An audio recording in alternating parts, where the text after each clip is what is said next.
To the holidays, though, and for the first time in nearly 2 decades, the first night of Hanukkah is falling on Christmas Day, which means double the celebrations across the tri-state area. Fox 5's Meredith Gorman is live in the newsroom just to break down this joint Hanukkah and Christmas joy. Meredith, what's the latest?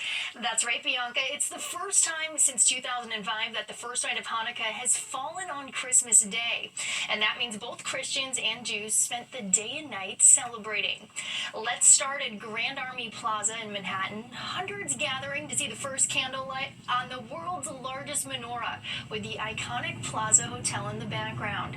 The Jewish Festival of Lights taking on a different meaning this year with the war in the Middle East and hostages still being held in Gaza.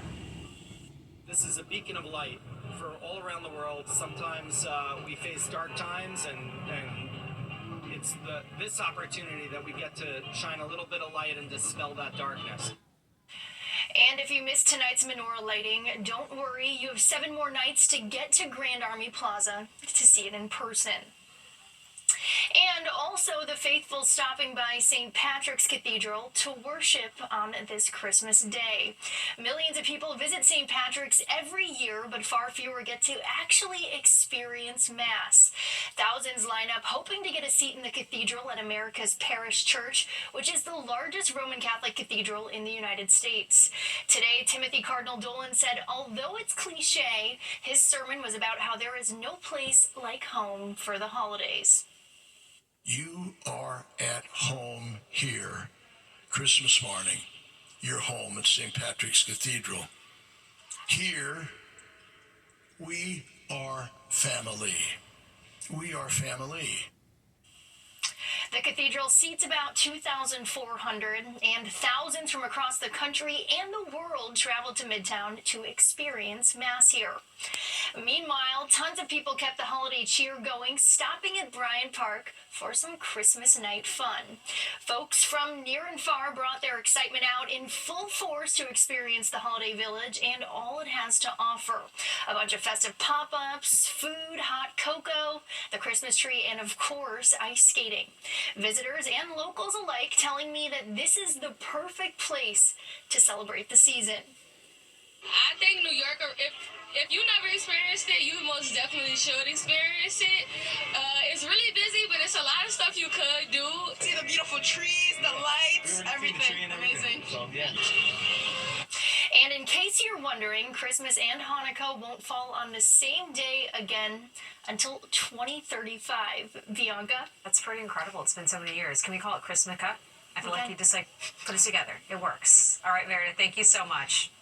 Well, for the 2 religious holidays, temperatures hovered in the 30s today, and they're heading lower as we head, obviously, into the evening night. But meteorologist Audrey Puente here with the first look at the forecast. Audrey, I thought it was quite nice, though, for a Christmas day. Still waking up to some snow and no rain. I saw some sun. We had our official white Christmas declared in Central Park today, Bianca. That's because we did measure 1 inch of snowfall. Yes, it didn't come from the sky today. It was there from the pre-Christmas Eve snow. But still, when we can measure 1 inch by 7 a.m. on Christmas Day, that's the official marking for a white Christmas. It's been 15 years since we've had a white Christmas in the park here. The last one was in 2009.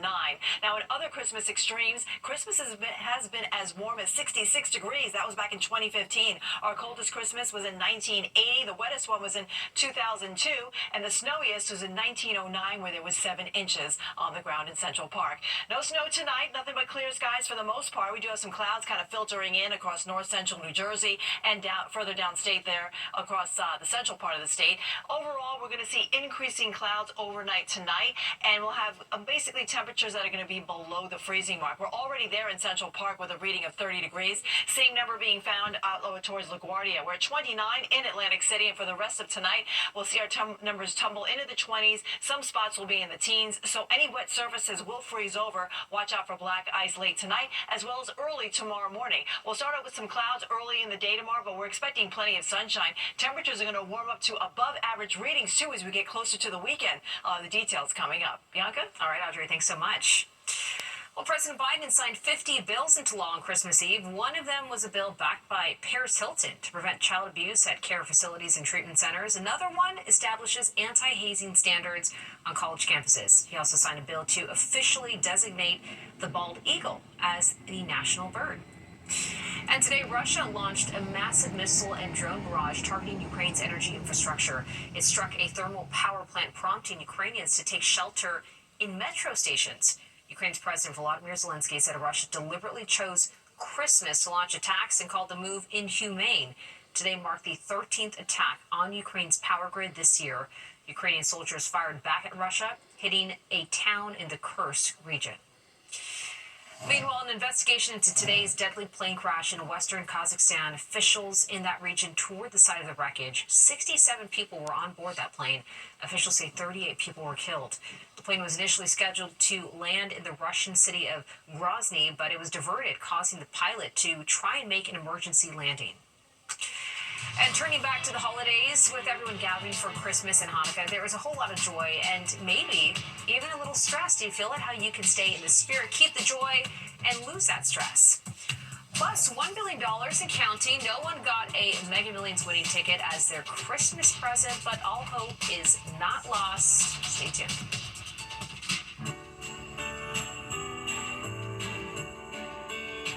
I'm Major Cherian. I just want to say Merry Christmas to my son Grayson and my wife Rachel back home in Rutherford, New Jersey.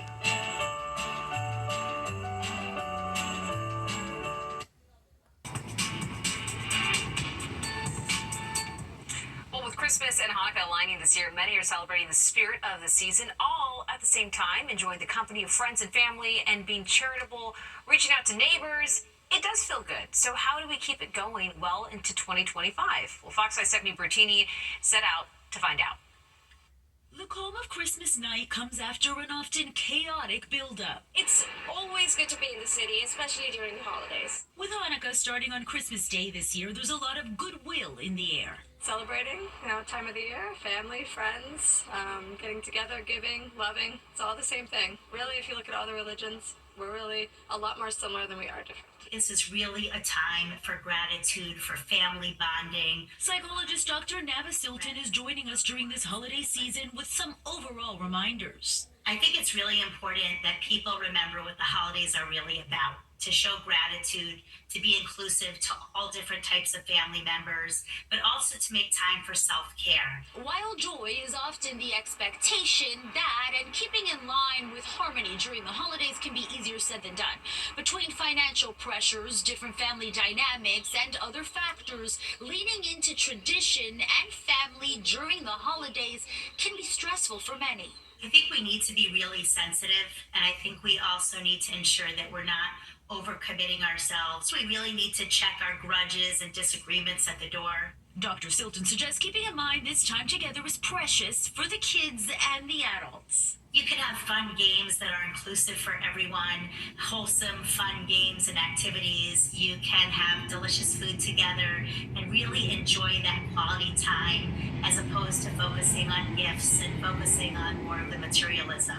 And as we head into the new year, Dr. Silton says make sure to focus on you in a manageable way. For the upcoming year, it's really important to set goals for yourself, to break them down into smaller parts so it's not so overwhelming. Stephanie Bertini, Fox 5 News. Some good advice there. All right.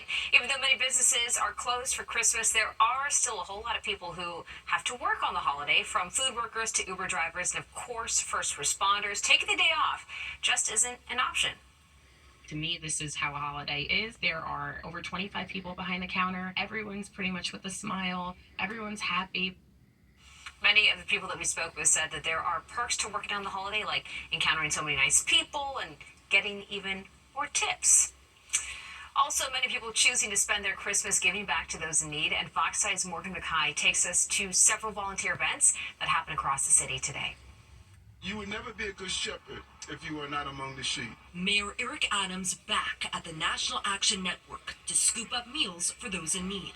And he wasn't the only one helping out. This is my second time. Second time. So every time you come, what do you learn? I learned that it's important to give back into the world because of what they've done to you. This is the 33rd year that the National Action Network has delivered hundreds of meals to families and toys to kids. Christmas is like come together and, peace and joy. It may makes a huge difference when they can see the mayor and city officials and those of us they see on TV serving.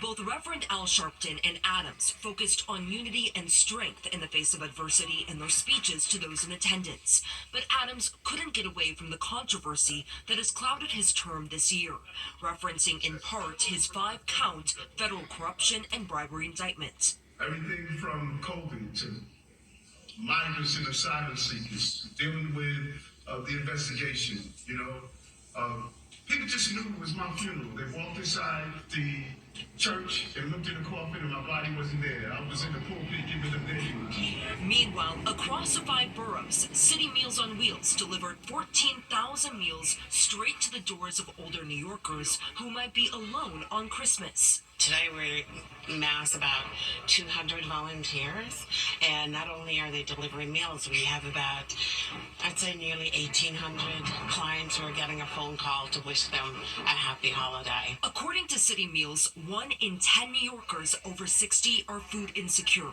and almost half of those who receive these meals never leave their homes. 40% are suffering from loneliness and depression, and it's important to knock on the door, let them know they're thought of and cared for. Reporting from Harlem, I'm Morgan Mackay, Fox 5 News. Very sweet and thankful to all those volunteers. Also, just in time for Christmas, after 7 months at sea, the USS Cole docked back at its home port in Norfolk. Family members of the servicemen and women anxiously waited on shore just to greet their loved ones. The homecoming arrived at the perfect time. I'm overjoyed, super excited. Well, it makes you very proud, but then as a mom, it makes you scared, and it makes you, it's just a lot of emotions. You miss them, you're proud of them, at the same time you miss them. You have to experience all the first birthdays and first Thanksgiving and all the celebrations with Adam, so that's a little bit hard. The USS Cole spent 224 days out at sea.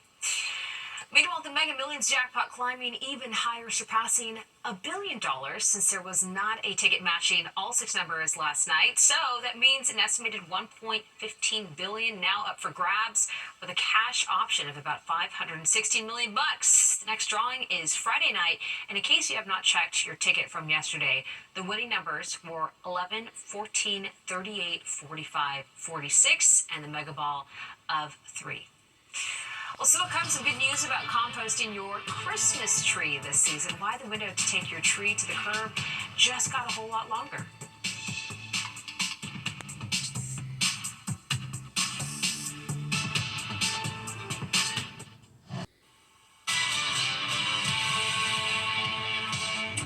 Good evening. Oh, hello, Bianca. I was going to say time for the forecast, but hey, take it away.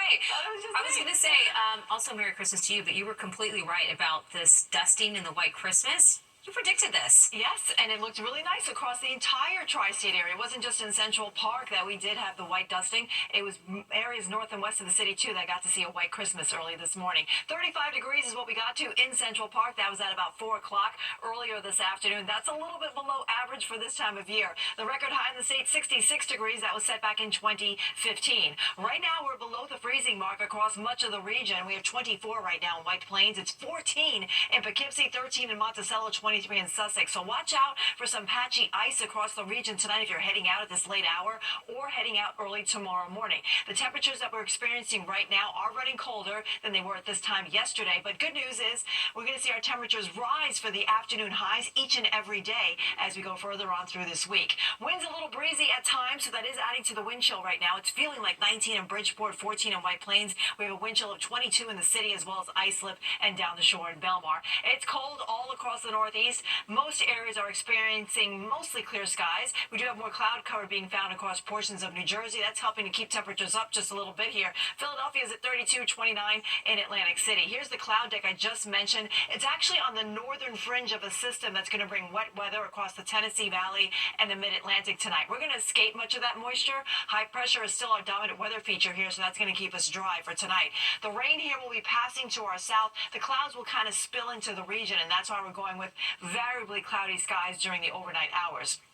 Okay, high pressure again, keeping things dry for us tonight. We'll start out tomorrow with some clouds early, but they'll quickly erode away, and everyone will bask in sunshine as we move through our Thursday here. Temperatures will relatively be close to normal, a little bit below for Thursday, and then on Friday, high pressure will keep things dry once again. We'll start out with plenty of sunshine, and then later on in the day, we're going to watch some clouds coming in, mostly into the evening, actually. This is a system that's headed in our direction, and this will bring us our next chance of precipitation as we go into the upcoming weekend. So for the first night of Hanukkah, it's a quiet, tranquil weather pattern. We're going with 24 for the overnight low in the city. We'll be in the teens in some of the suburbs. And then tomorrow, we're actually starting off the week of Kwanzaa. 39 degrees will be the high temperature tomorrow. After some early clouds, we'll see plenty of sunshine across the region. Looking at the next several days, we're at 40 degrees on Friday, 43 on Saturday. Watch out for rain in the evening. It will linger into Sunday morning, and it looks like temperatures will drop off into the 50s, or excuse me, they'll rise into the 50s as we go into the upcoming weekend.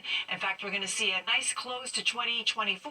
We might see some rainfall during the evening on New Year's Eve. That's something we'll be watching over the next several days. But overall, we're going to be above average as we close out the year, and we'll have a dry start to the new year with a high of 47 degrees. Bianca, over to you. All right, Audrey, thanks so much. Well, after this, we're talking about certain things on the table as the holidays begin to wind down. People are going to soon be disposing of these. Yep, your Christmas trees. Got to throw them out. And this year, taking your tree to the curb for composting actually got a little bit more convenient. So we're going to tell you how. But first, here's Inez. It's time for the Memorial Sloan Kettering Traffic Tracker. And now that Christmas is winding down, there's no rush to get rid of your tree. You can actually take your natural tree without any decorations to Mulch Fest on Saturday, January 11th and Sunday the 12th, or you can just put the tree on the curbside anytime from now or until whenever you get around to it, which is pretty helpful. All right, that does it for us tonight. If you've missed any part of the 10 o'clock news, you can always catch an encore on our free streaming app, Fox Local. Just scan the QR code on your screen to download the free Fox Local app now. That's where you can stream our newscast anytime. Have a great night. Enjoy the holidays.